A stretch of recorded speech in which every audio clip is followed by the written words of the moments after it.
Kelelawar. Imajinasi manusia menjelmakannya jadi sosok menakutkan seperti Dracula atau menjadi pahlawan.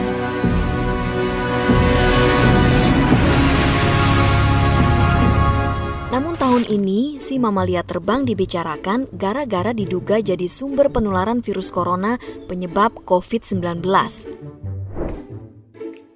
Kenapa hewan seperti kelelawar bisa menularkan penyakit ke manusia?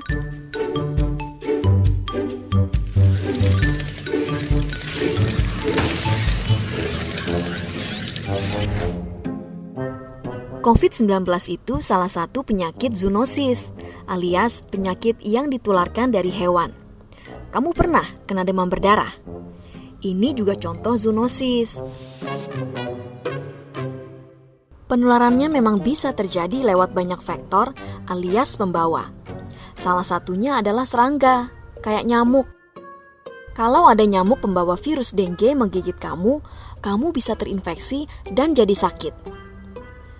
Satu jenis hewan juga bisa jadi sumber beberapa penyakit.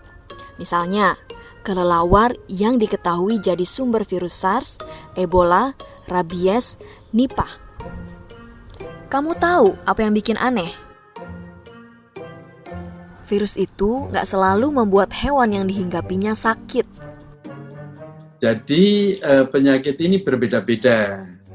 Ada yang bertindak reservoir, itu adalah hewannya tidak sakit.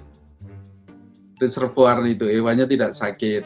Nah, kenapa tidak sakit hewan itu? Karena dia memiliki sistem imun yang aktif terhadap penyakit itu. Ya, kenapa kok bisa aktif? Karena makanan, nutrisi yang dibutuhkan di tubuhnya hewan itu juga cukup begitu. Ketika hewan itu stres, ya bisa sakit sebenarnya, begitu kan? Nah, itu kalau dari model COVID itu.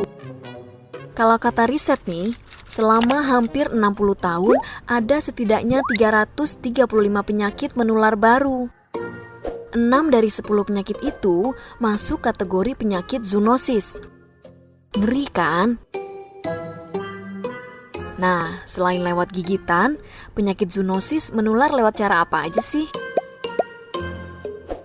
Ada yang lewat sentuhan dengan hewan terinfeksi, bersentuhan dengan makanan dan kandang hewan yang terinfeksi, lewat makanan kita yang terkontaminasi dan gak dimasak sampai matang, dan karena air yang kita pakai terkontaminasi kotoran dari hewan yang terinfeksi. Selain itu, hewan liar yang dikonsumsi manusia juga turut menjadi faktor penularan.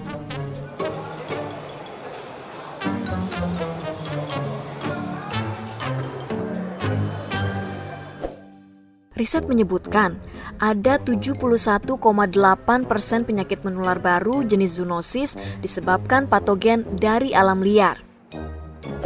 Virus penyebab COVID-19 misalnya, diduga menular dari kelelawar ke terenggiling yang dijual di pasar Wuhan, pasar yang diketahui menjual hewan-hewan liar untuk dikonsumsi.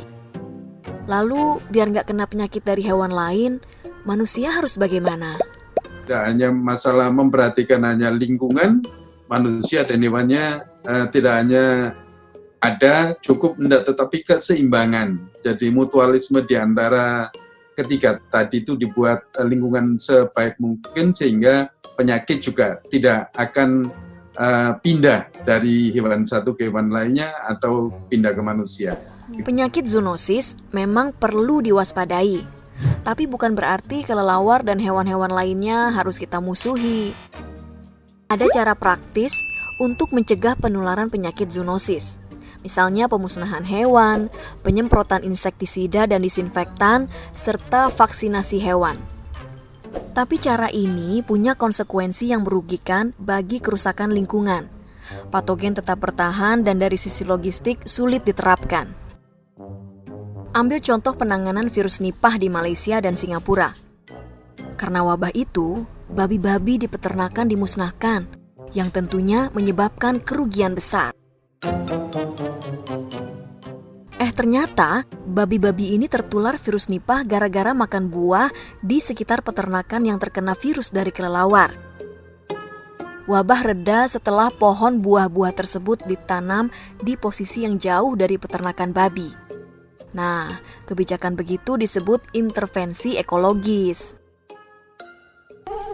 Intervensi ekologis juga bisa dilakukan dengan mengontrol lingkungan untuk mencegah berkembang biaknya vektor, seperti menyebar pemangsa di habitat nyamuk.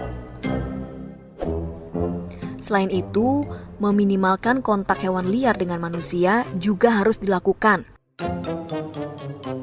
Balik lagi ke soal pasar hewan liar yang diduga jadi lokasi penularan virus corona dari hewan ke manusia, yang bisa dilakukan adalah penerapan waktu jeda alias waktu tutup pasar. Dengan begitu, waktu pertemuan antara hewan liar dan manusia pun berkurang.